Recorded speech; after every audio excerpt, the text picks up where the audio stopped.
ઘણા બધા ખેડૂતોની જમીન બંજર બની ગઈ છે. અત્યારે તમે જે પ્લાન જોઈ રહ્યા છો એ ઓર્ગેનિક ખેતી કરવા માટે ઓર્ગેનિક દવા અને ખાતર બનાવવાનો પ્લાન છે.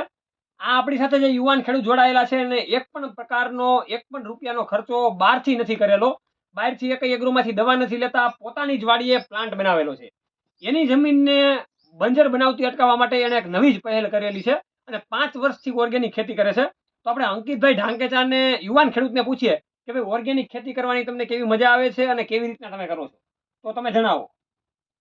ઓર્ગેનિક ખેતી કરવાનું કારણ એ છે કે અત્યારના હાલના સમયમાં રાસાયણિક ખાતર હા, હા. અને જંતુનાશક દવાના ભાવ વધારાને કારણે ખેડૂતને કાંઈ વળતર મળી નથી રહ્યું.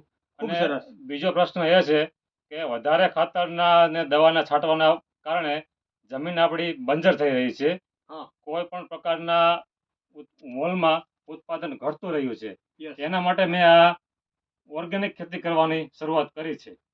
તો આ તમે જે ઓર્ગેનિક ખેતીનો પ્લાન્ટ યુવા ખેડૂત તરીકે બનાવ્યો છે, તો આગળના સમયમાં મને એવું લાગે છે કે 4 થી 5 વર્ષ પછી જમીન બંજર બની ગઈ છે એને અટકાવવા માટે આવા પ્લાન્ટ એને કરવા પડશે. તો એના માટે તમે ખેડૂતને શું કહેશો? ઓર્ગેનિક ખેતી કરવી જોઈએ?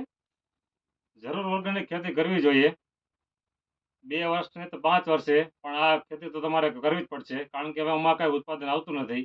આ ખેતી કરવામાં તમારે ખર્ચો ઓછો થશે, ઉત્પાદન સારું મળશે. આમાં જે કાંઈ ઉત્પાદન આવે તે અમૃત સમાન થશે. તે તમારે તેનો ભાવ પણ સારો મળી રહેશે. તો ધાનકેસા સાહેબનો આપણે ખૂબ ખૂબ આભાર માનીએ છીએ. ટીપે ટીપે સરોવર ભરાય એવી રીતના ધીરે ધીરે જો આપણે ઓર્ગેનિક ખેતી તરફ વળીશું તો આપણી જે જમીન છે એ સચવાઈ રહેશે અને જમીન બંજર બનતી અટકશે અને ખૂબ સારું એવું આપણે એમાંથી પ્રોડક્શન લઈ શકીશું. જય જવાન, જય કિસાન.